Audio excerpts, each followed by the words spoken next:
Fait quoi, Gab, comment t'as commencé le trading? Ben, pour vrai, c'est comme un peu arrivé, tu sais, comme un cheveu sur la soupe, là. C'est comme si, tu sais, j'ai essayé plein d'affaires, moi, dans ma vie, là. J'ai vraiment fait beaucoup, beaucoup de choses. Je voulais aider les gens, mais je voulais aussi, c'était comme difficile pour moi aussi de m'organiser. Tu sais, j'étais allée à l'école beaucoup, je fais de la relation d'aide, je fais de la recherche à l'université, je voulais être professeur. Fait que c'est comme, j'avais comme plein d'intérêts, mais que j'avais de la difficulté à faire converger pour être vraiment heureuse dans ce que je faisais. Puis à un moment donné, mais je me suis retrouvée dans un creux, j'étais sur le chômage, j'avais perdu mon emploi.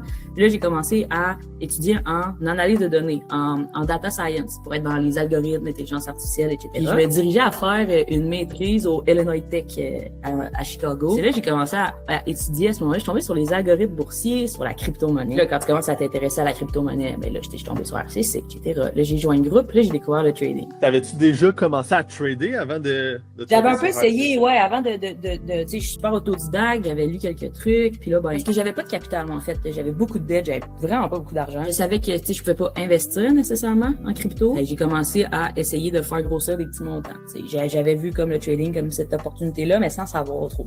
La psychologie derrière ça, tu sais, je savais un peu c'était quoi, mais comme plus ou moins. Puis je l'avais vu un petit peu dans mes cours d'algorithme boursier, tu sais, je savais c'était banques, tu sais, je savais tout ça, sauf que c'était pas. Est-ce que t'es le type de personne qui avait, admettons, essayé du e-com, du dropshipping? Non. C'était vraiment non, comme... vraiment pas. Moi, c'est ça qu'il faut comprendre de mon histoire aussi, c'est que c'est comme si l'argent, c'était pas quelque chose, c'était une chose de laquelle j'étais habituée de manquer. J'avais pas l'espèce de chemin de comme, je vais faire un job de chez nous, faire de la vente, faire full d'argent. C'était pas ça, moi. C'était pas ça que j'étais comme personne. Moi, c'était surtout, je voulais trouver quelque chose qui allait me permettre c'était difficile pour moi de fitter dans des milieux de travail. Fait que je cherchais quelque chose qui allait me permettre de travailler pour moi, par mois, de rouler ma bosse avec ça. C'était plus ça que je cherchais, puis j'étais vraiment en train d'essayer de faire une maîtrise en autre chose. C'est moi, les études, pour moi, c'était ça, c'était vraiment important. Mais c'était vraiment pas, je veux faire du cash de chez nous, je vais commencer le trading. C'était pas ça, moi, le chemin. Le trading, c'est inséré tranquillement, pas vite. Puis c'est pour ça que je suis devenue bonne rapidement aussi. C'est que moi, c'est l'activité du trading qui est arrivée avant le désir de faire de l'argent. C'était quand même très intéressant, ça. Puis, parle-moi un peu de ton parcours. Quand t'as commencé avec pas beaucoup d'argent. Qu'est-ce qui s'est passé à partir de là quand t'as commencé à vouloir débuter? Ben, rapidement, moi, je suis tombée sur, je savais que Jérémy tradait FTMO. Fait que rapidement, tu sais, je suivais les formations RCC. J'apprenais à trader, j'apprenais le marché. Tu sais, toute la base du marché, je l'ai fait avec RCC, avec Jérémy. Les chandelles, la structure, le Fibonacci, tout ça. Des choses que j'apprenais, mais que j'étais pas capable d'appliquer à quelque chose de concret. J'avais même pas l'argent pour m'acheter des évaluations. T'sais. Là, quand t'es là-dedans, quand tu fais des recherches là-dessus, là, tu commences à avoir des publicités ciblées. Puis là, j'ai commencé à voir qu'il y avait des types de prop firms où tu pouvais faire du scalping, fait que du trading plus rapide, mais que ça allait coûter moins cher, que j'allais pouvoir tranquillement construire mon capital. T'sais. C'est un peu comme l'histoire du gars qui a fait passer une bob épine, il s'est devenu un palais à un moment donné. Mais moi, c'était un peu ça mon objectif, que comme je pense que je peux faire grandir quelque chose avec ça, mais il faut que je change un peu mes méthodes. Je peux pas faire juste qu'est-ce qu'on fait chez RCC, il faut que j'aille fouiller par moi-même. Parce que ben FTMO, les firmes, c'est cher, je pouvais pas investir en crypto-monnaie, j'avais pas d'argent. Fait que j'ai trouvé comme un autre chemin.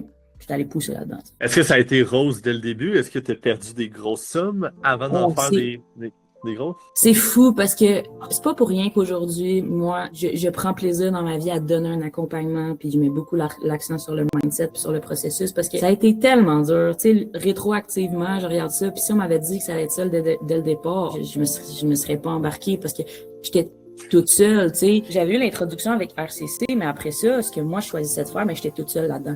Fait qu'il a fallu que je trouve par moi-même. J'ai passé des heures à travailler ma stratégie. J'ai perdu tellement de comptes funded. Tu sais, oui, j'ai fait de l'argent, mais j'en ai perdu beaucoup aussi, tu sais. Ma première année de trading, en tout et partout, je pense que je suis pas mal break-even. Honnêtement, je me dis que si j'avais été accompagnée dès le départ, probablement que ça aurait pas été ça.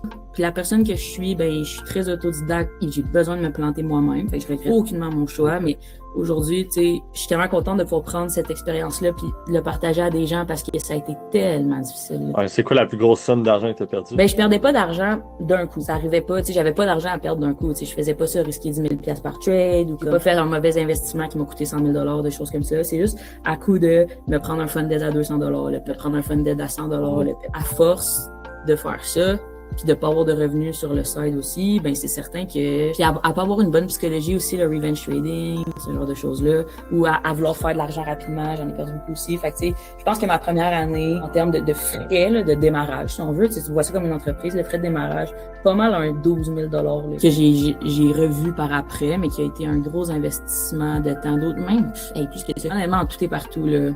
peut-être un 15 000, juste pour me pratiquer, dans le fond. Puis, sachant que toi, tu commençais avec des petits montants, il a quand même réussi à transformer des petits montants en gros montants. C'est quoi le plus petit montant de quel montant à quel montant t'as amené ça? 20 $ à 1500, puis après ça, 100 $ à 1000. C'est les mouvements que j'ai fait. T'as fait 100 $ à 10 000? Ouais, mais tu as contribué dans ça, c'est devenu 2000. Fait que après ça a été comme plus facile. Des fois, je me payais. À un moment donné, j'ai commencé à comprendre qu'il fallait que je me paye. Là. Fait que je sortais, mettons, des petits 100$ par-ci par-là pour avoir l'impression de.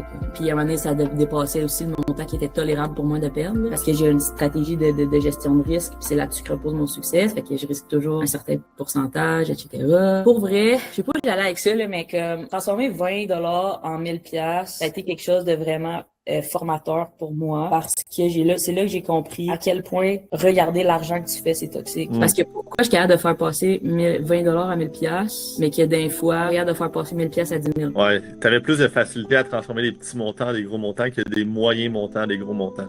C'est ça. Fait que c'est ça qui a été vraiment formateur pour moi, constituer mon approche de la psychologie des marchés, constituer mon approche des stratégies aussi, puis c'est ce que je dis notamment à nos membres et tout, ça s'est basé beaucoup sur le mindset que j'ai construit en faisant ce challenge-là. Admettons que tu avais à reparler à la Gabrielle il y a 2 ans et demi, 3 ans qu'elle a commencé à trader. C'est quel conseil tu lui dirais? Enlève une bûche, puis c'est un peu ça que je dis aussi à nos membres, c'est on a tous un deadline, on a tous une idée du temps que ça va prendre, puis il faut au moins faire fois, 2 fois, 3 fois. Même quand tu penses que là c'est parti, tu vas toujours, c'est un travail constant. Puis je pense que si les difficultés que j'ai aujourd'hui me font vivre les mêmes douleurs que les difficultés que je vivais au début. Mais je suis pas dans la même situation. Exemple, tu sais, juste par rapport à ma gestion de mes comptes funded. Ben, avant, dès que j'ai une petite difficulté, j'avais plus de compte funded. Là, maintenant, j'ai une base de compte qui est toujours là. Même quand j'ai une mauvaise semaine, même quand j'ai un mauvais mois, j'ai travaillé assez fort sur certains funded. Tu sais, je repars jamais de zéro dans le fond. Sauf qu'à chaque fois, à chaque défaite, c'est tout aussi douloureux que quand je repartais de zéro à la fois au début. Donc, c'est un travail constant.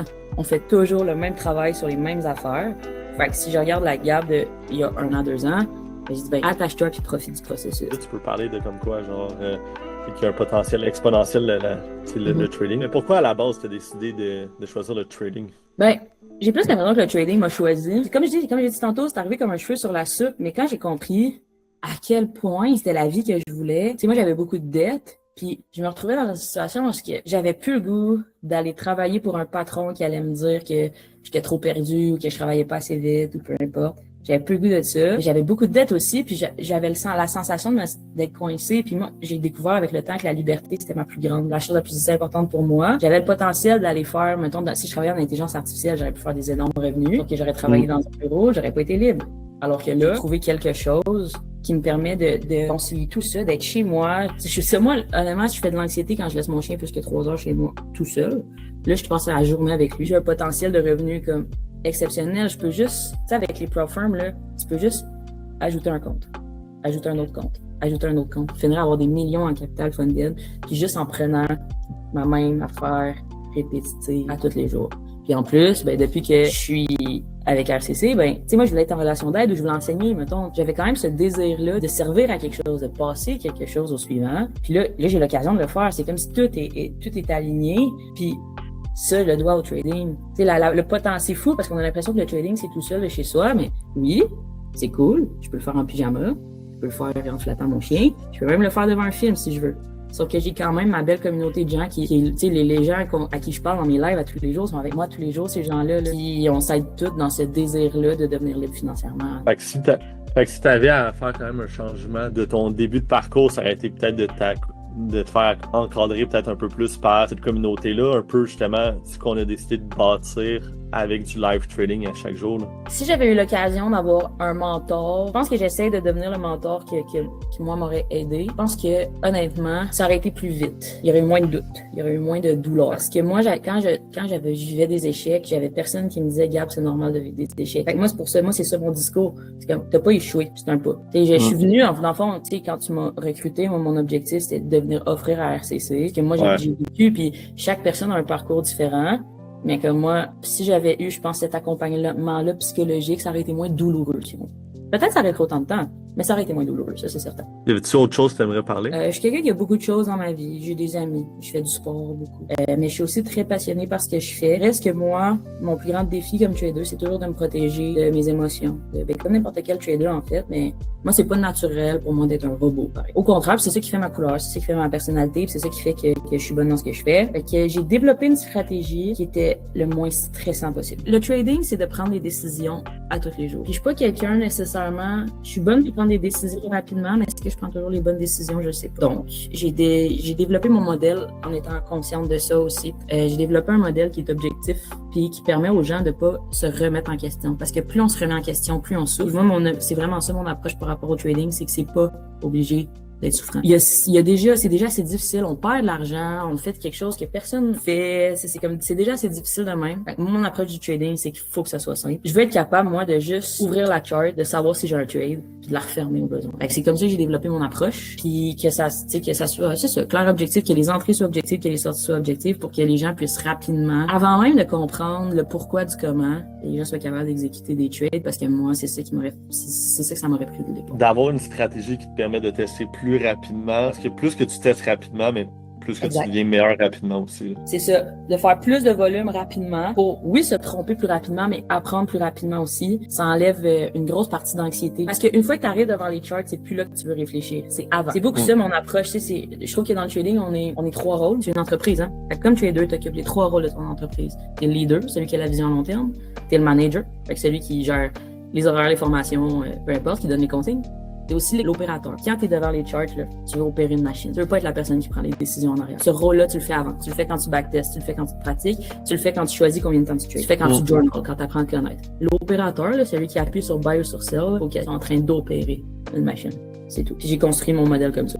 On peut pas savoir après combien de trades qu'on devient profitable, mais on s'entend que plus que tu en fais rapidement, mais il y a plus de chances que tu arrives pas aussi au succès rapidement. J'ai écouté un reportage sur Ivan Demidov, normalement. Il y a des bonnes mains. Ivan Demidov, il est capable de se promener avec la rondelle, puis les analystes disaient, on n'imagine même pas le temps qu'il a mis à apprendre à son corps à contrôler la rondelle. C'était du temps. Tu veux que ça devienne ton instinct, tu veux plus avoir à réfléchir. Comme conduire, pas conduire des longues heures si c'était pas des automatismes à un moment donné. Puis à quelque part, tu veux un peu prendre tes décisions de trading, ça devienne comme ça, parce que sinon, tu t'en sortiras pas, tu vas toujours te taper sa tête, tu sais. Ouais, 100%. Ta job de prendre des décisions puis de te remettre en question, c'est pas devant les charts qu'elle se fait, c'est après puis avant.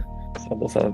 Si tu avais à recommander RCC, est-ce que tu le recommanderais? Honnêtement, par les choses que j'ai vécues moi-même, je suis proche de la réalité des gens qui commencent. Fait que moi, je me choisirais comme mentor. Jabba, un des meilleurs traders que j'ai vu de ma vie. Il est patient, il est calme, il a une approche excellente du trading aussi, fait que je le choisirais comme mentor. On fait des choses complètement différentes. Ce qu'on est capable avec Jérémy aussi, c'est Jérémy qui est mon mentor à moi, dans le fond. Puis encore aujourd'hui, je trade, puis il y a des choses que je repense de ce que Jérémy m'a appris, tu sais. Chez RCC, on a la possibilité d'accompagner n'importe qui. Puis ça, je pense qu'on peut être fier de ça. Puis je nous rechoisirais, là. Moi, ça a changé ma vie. Je joins à RCC. Oui, j'ai fait des choses par moi-même après. Ce chemin-là que moi j'ai fait, je pense que ça peut permettre à d'autres gens encore plus de nous choisir. C'est ce qu'on est allé construire là, puis ce qu'on continue de construire, c'est selon moi la meilleure approche du trading. On accompagne psychologiquement. On dit ça des émissions de télé-réalité. Ouais, mais ils accompagnent ça les participants psychologiquement? Nous, oui. Je sais que j'avais le fait, je sais que j'ai le fait, mais je sais que moi je le fais, je sais que Sam le fait, je sais que toi tu le fais. On le fait tous. On parle de l'aspect psychologique du trading, pas juste de l'argent. En fait, on parle à peine d'argent.